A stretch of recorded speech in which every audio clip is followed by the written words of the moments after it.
नमस्कार मित्रों, मैं Sunil Jaiswal, editor in chief खबरों के जरिए आप सभी का स्वागत, हार्दिक अभिनंदन।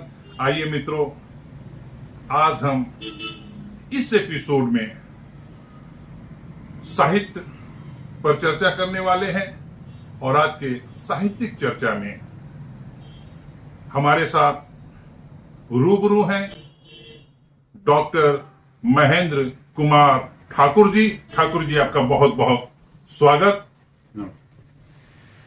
मित्रों, आज की चर्चा में मुख्य विषय है लघु कथा।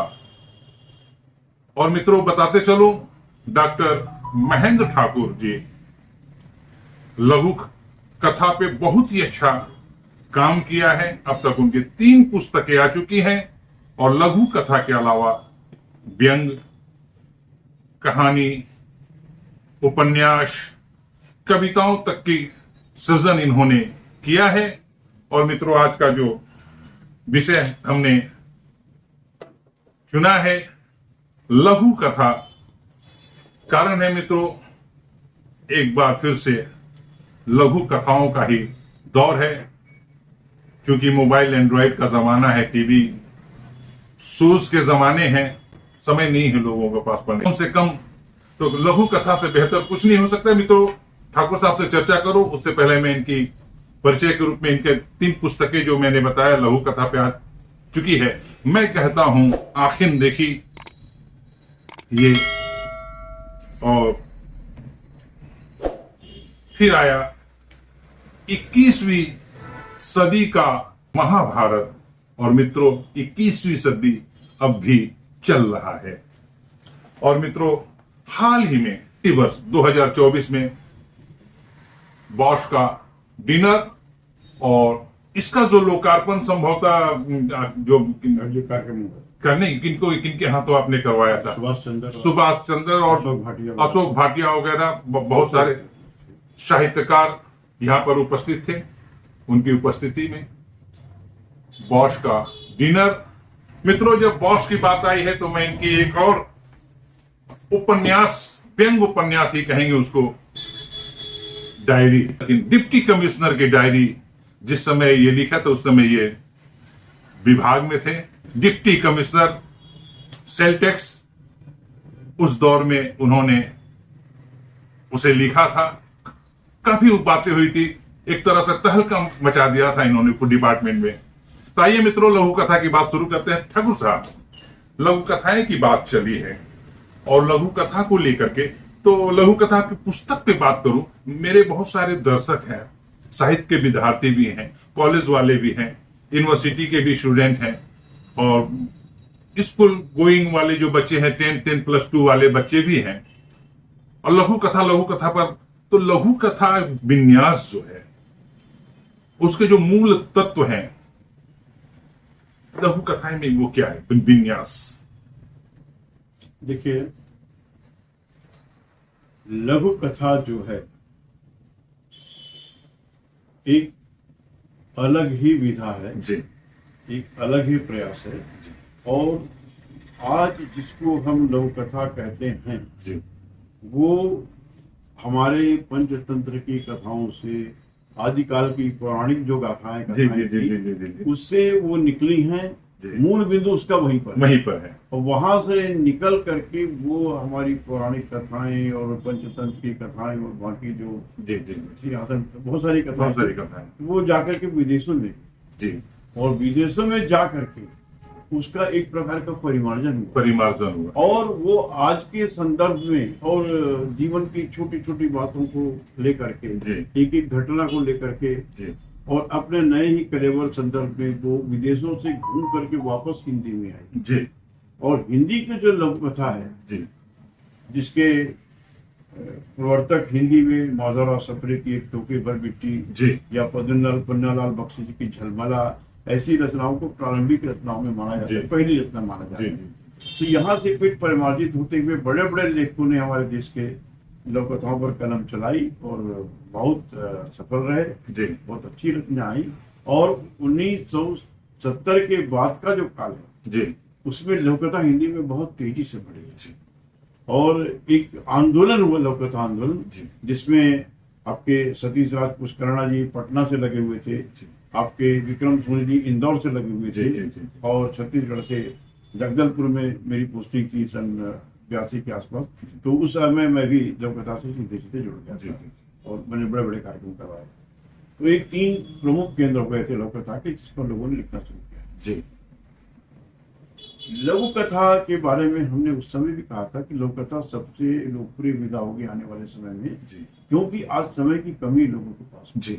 बिना आज समय के, आज व्हाट्सएप पे और भी कमी आ गई, अब तो लोगों को टाइम ही नहीं किताब से। ऐसी स्थिति में लघु कथा जो है, जी। अपने छोटे से कलेवर में, लघु आकार में, कहीं पर 4 लाइन की है, कहीं पर 5 पंक्ति, कहीं 8-10 पंक्ति, 12 पंक्ति, एक पेज 1.5 पेज के अंदर अपनी सारी बात कह जाती है। वो सारी बात कह जाती है जो हम कहानी में 15 पेज 20 पेज में भी नहीं कर पाते। एकदम सीधे अपने टारगेट पे जाती है। भाषा की इतनी कसावट होती है हिंदी में, लघु कथा में, कि आप एक मात्रा को भी यहाँ से वहां किए तो उसका अर्थ बदल जाए। जी, जी, जी। इतनी कसावट, और सिर्फ और सीधे टारगेट पर जाती हुई। और उसमें सबसे बड़ी बात है कि लोग कहानी न बन जाए। जी। कहानी में वो रस नहीं है, लघु कथा बनी। कथा का मतलब है कथा रस। जी, जी। कथा स्त्रैण है, स्त्रैण। जी। कहानी पुरुष है, परुष है, कठोर है। लोक कथा कोमल है। जी। तो लोक कथा की कोमलता और उसकी तीक्ष्णता, जैसे एक सुंदर नायिका अगर किसी को कटाक्ष करे अपनी आंखों से, तो वो लघु कथा है। अच्छा। लेकिन अगर डंडे उठा करके मारे तो कहानी है। अच्छा, लघु कथा की बात करें हाँ। ठाकुर साहब, और जिस समय आप लोकार्पण की बात कर रहे हैं, जिस समय आप ये मेरा हिंदी की जो पहले, एक सेकंड मैं इस पर बात करूंगा। जिस समय आपका बास्का डिनर का लोकार्पण हो रहा था, अशोक भाटिया जी को आपने आमंत्रित किया था, चंद्र जी थे, सुभाष चंद्र जी। बहुत तो चर्चा के दौरान सुभाष चंद्र जी ने भी लघु कथाओं पे बहुत सारी बात कही थी, और आपके भाटिया जी कहते कहते बात बहुत अच्छी, बहुत छोटे में उन्होंने कहा था, आपको भी याद होगा, कि पूछा गया कि क्या कोई भी छोटी कथा लघु कथा हो सकती है क्या? नहीं। यही सवाल आपके पास है। नहीं। तो उसमें क्या खास होना चाहिए लघु कथा? जी। शिल्प, कथा रस, शिल्प, जी।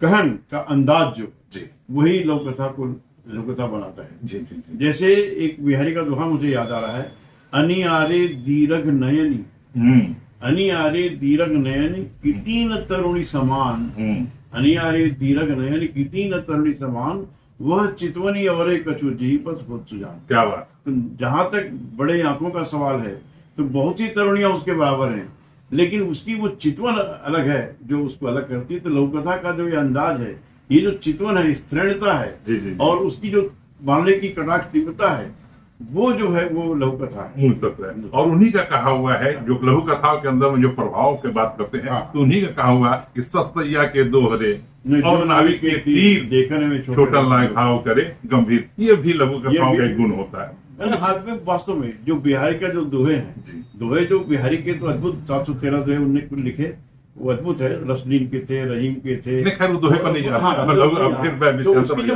है, जो लघु कथा में वही बात संक्षिप्त में, अत्यंत संक्षिप्त कलेवर में और गद्य में, जी, गद्यात्मकता हो, गद्यात्मकता हो, वो जो है। अच्छा, उसमें कथोपकथन भी जरूरी है क्या? कहानी में जो है कि कथोपकथन होना चाहिए, संवाद होना चाहिए। वो शिल्प होना चाहिए। आप किस तरीके से आप अधिकतम प्रभाव ढंग से अपनी बात को कह सकते हैं, चाहे आप समाज का आश्रय लो या न लो। जी, जी। कहने का अंदाज आपका अलग होना चाहिए, और आपका प्रभाव तीव्र होना चाहिए, और उसकी जो आप जो कहना चाहते हो, मूल तत्व की प्रेषणीयता सही होनी चाहिए। अगर संप्रेषणीयता नहीं है तो कोई मतलब। तो आपने संप्रेषणता की बात कही, तमाम बातें कही, लघु कथाओं की बात कही, तो मैं कहता हूं आखन देखी, इसमें आपने क्या देखा है और क्या कही है इसमें? इसको मैंने नहीं देखा जी, इसको मेरी आंखों ने देखा। मैं कहता हूँ आंखें देखी, और आंखों से जो देखा जी। इसकी मैं मजेदार, ये 1984 में प्रकाशित हुई थी जी। और इसका जो है विमोचन इसका जी सतना में हुआ था, जब मैं फ्लाइंग स्क्वाड अफसर था। अच्छा। राम किशोर शुक्ला जी उसके हमारे विमोचन के मुख्य थे जी। और मायाराम सुरजन जी अध्यक्षता कर रहे थे कार्यक्रम की, और बहुत सारे षड्यंत्री उस कार्यक्रम में, उसकी बात नहीं करूंगा, लेकिन इस कहानी की पहली लोक कथा को पढ़ करके जी। एक मैं बता ही देता हूँ। जी जी हाँ, हमारे जो दर्शक है उन्होंने कहा कि पहली लोक कथा उन्होंने देखी मंत्री जी ने, जी, अपना नेत्रदान। ये देखिए नेत्रदान, ये देखिए छोटी सी लोक कथा, ये मित्रों आप मैं देखिए कितनी छोटी। हाँ जी लेकिन इसमें मैंने लिखा जी मंत्री जी पढ़ ने दीजिए जी एक प्रदेश के मुख्यमंत्री द्वारा जी विधानसभा में जी मरणोपरांत नेत्रदान की घोषणा की। जी उनका अनुकरण करते हुए अनेक मंत्रियों व विधायकों ने नेत्रदान की घोषणा कर दी। जी उनमें से एक विधायक की मृत्यु हो गई। एक अंधे व्यक्ति को ऑपरेशन थिएटर में नेत्र प्रत्यारोपण हेतु लाया गया। वह बड़ा प्रसन्न था। उसने ऑपरेशन थिएटर में डॉक्टर से पूछा, डॉक्टर साहब यह किस दानी का नेत्र है? अच्छा डॉक्टर द्वारा उस एमएलए का नाम बतलाने पर वह अंधा व्यक्ति बिस्तर से उठ बैठा, बोला, डॉक्टर साहब रहने दीजिए। अरे लोगों के दुख दर्द व पीड़ा का अनुभव तो मैं बिना आंखों के ही कर लेता हूँ। जी जी जी। अगर ये आंखें मेरे शरीर में लगा दी गई तो मैं वह भी नहीं देख सकूंगा। क्या बात। इससे तो मेरी अंधी आंखें ही अच्छी है डॉक्टर साहब। और वह लाठी टेकता हुआ ऑपरेशन थिएटर के बाहर। क्या बात है, क्या सुन देखा मित्रों, तमाम बातें इसमें व्यंग्य भी है और एक नेता का चरित्र चित्रण भी है और उसकी आम जनता जो भुक्तभोगी होती है मंत्रियों संतरियों विधायकों सांसदों से, उसका क्या सुखद और कितने बेहतरीन चित्रण इस लघु कथा में है। अब आते हैं डॉक्टर साहब, 21वीं सदी चल भी रहा है। 21वीं सदी का महाभारत, एक महाभारत तो उस समय लिखा लड़ा गया द्वापर में, एक महाभारत अब भी दिख रहा है, स्थितियां बन रही हैं। महाभारत एक लग रहा है कि वह संभावी है, एक और कुरुक्षेत्र भारत में। तो 21वीं सदी का महाभारत में इसमें क्या आपने इस बातें कही हैं, इसके ये संग्रह मेरा कवर पेज भी बहुत कुछ कह रहा है जी। भावना प्रकाशन दिल्ली से प्रकाशित हुई थी जी, किताब। जी, जी। और ये मेरा दूसरा लवकथा संग्रह था जो मेरे ख्याल से 92-93 में प्रकाशित हुआ। जी जी लवकथा नौकरी में था में एक हल्का व्यंग भी है, जी। कहीं पर बड़ा तीक्ष्ण व्यंग है, कहीं पर वो व्यंग लवकथा बन गई है। जी। लेकिन आज के समय में की जो समस्याएं हैं, जी जो विसंगतियां हैं, जो अव्यवस्थाएं हैं और जो चिंतन और सामाजिक सरोकार से जो चीजें हैं, वो सारी चीजों से संबंधित चीजों को लेने की मैंने कोशिश की है।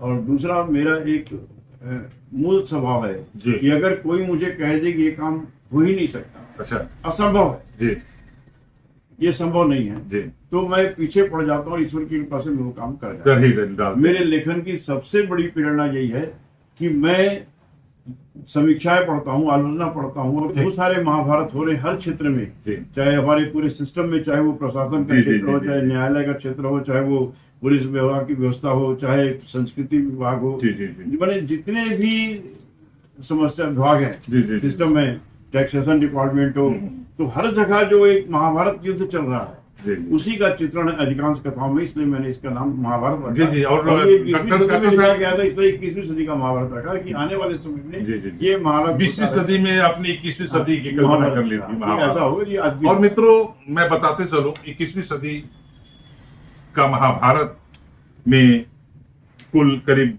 62-65 लोग हैं। लघु कथाएं हैं।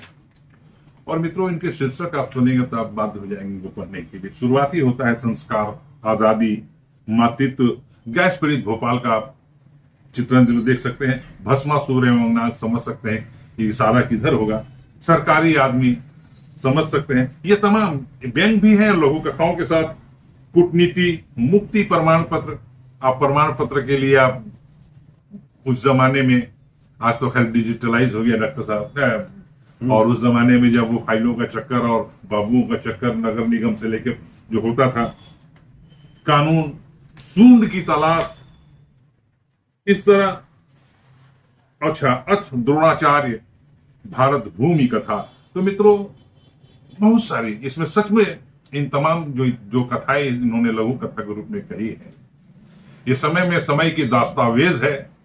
और जो हमारे आसपास जो घटित होता है, जो हम देखते हैं व्यवस्थागत, और हमारे जो संस्कार है, सामाजिक ताना बाना है, उन तमाम पर डॉक्टर साहब ने महाभारत में चित्रण किया है। और मित्रों अब आता हूं बॉश का डिनर। मित्रों बॉश का डिनर मेरे को याद है डॉक्टर साहब जिस दिन इसका लोकार्पण हुआ था, इसका मंचन भी किया गया था बॉश का डिनर का, और बहुत ही आनंददायक है मित्रों। बहुत ही इसका मैं मंचन देखने के बाद कायल हो गया कि डॉक्टर साहब ने सच में बॉश के डिनर में कमाल किया है आपने डॉक्टर साहब।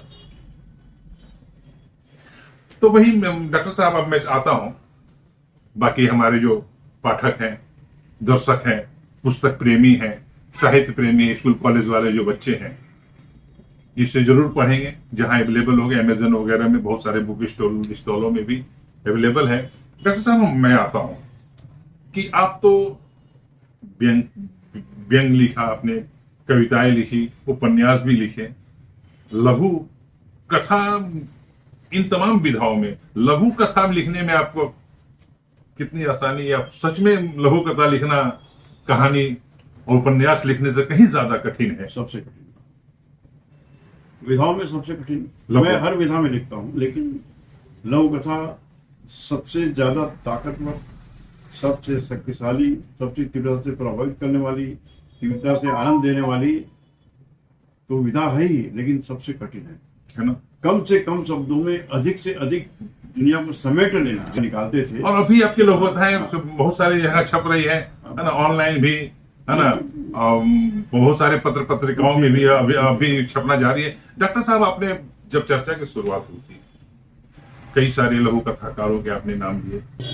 जगदलपुर का एक आकर्षण अलग आकर्षण, और आदिवासी अंचल पर भी मैंने, वहाँ के जनजीवन पर भी बहुत सी, जैसे इसमें घोटुल एक लोक कथा है। घोटुल का वास्तविक रूप मैंने इसमें बताया। घोटुल क्या है, लोग समझते कुछ है, घूम के चले गए, काला पानी उपन्यास लिख दिया एक रात में बैठ करके, मैं नाम भी निकल गया।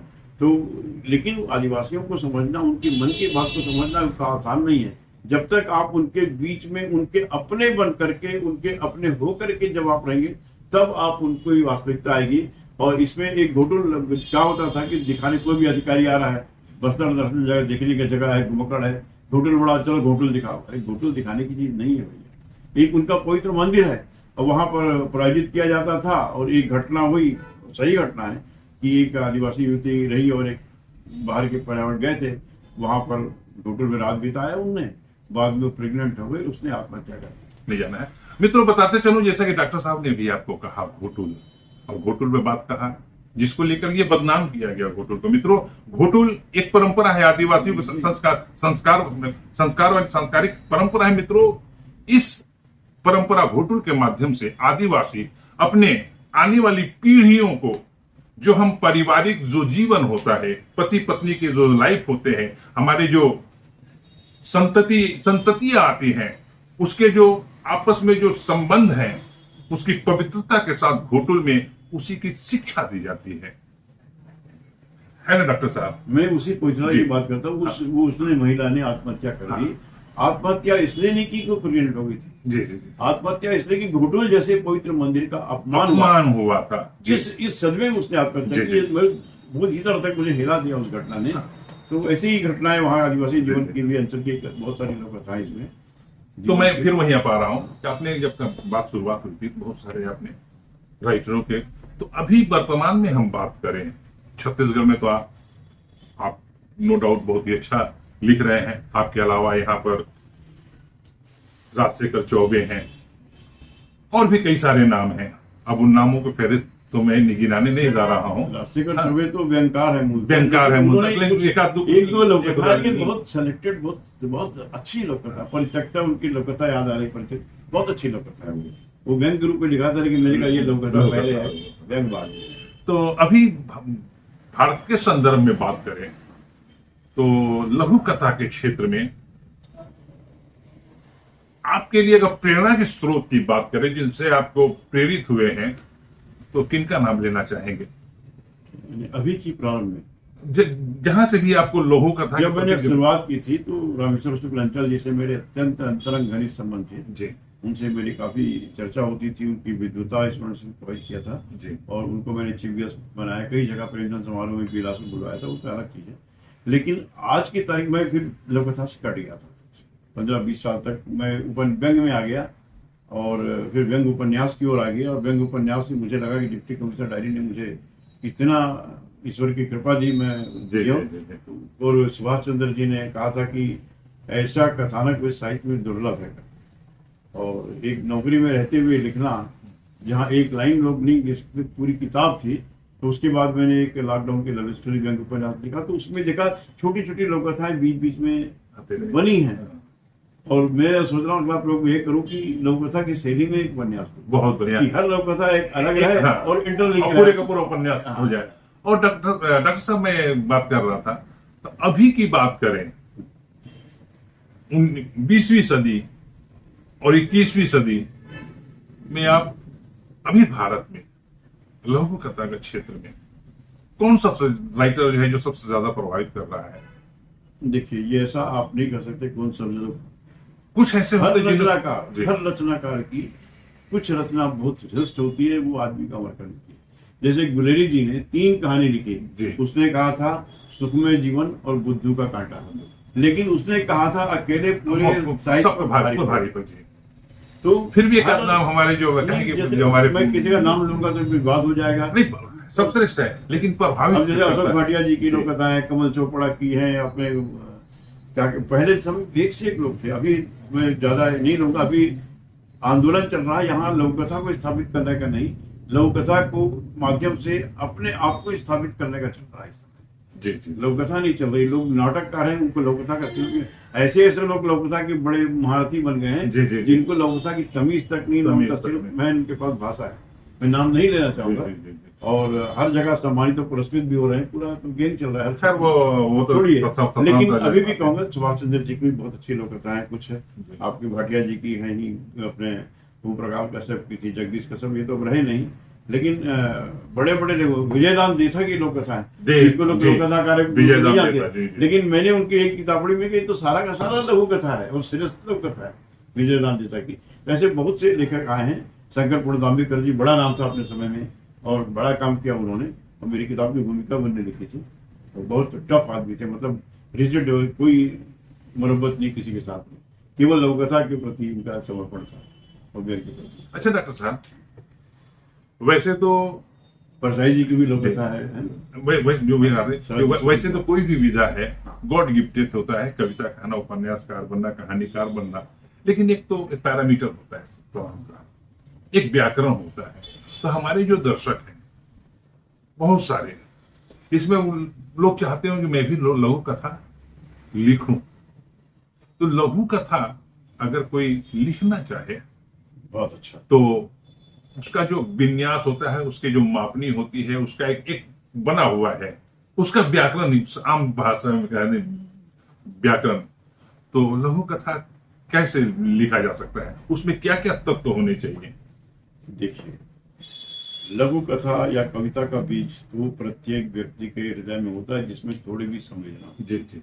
हर व्यक्ति अपने जीवन में 2-4 कविताएं प्रारंभिक स्टेज में लिखता है।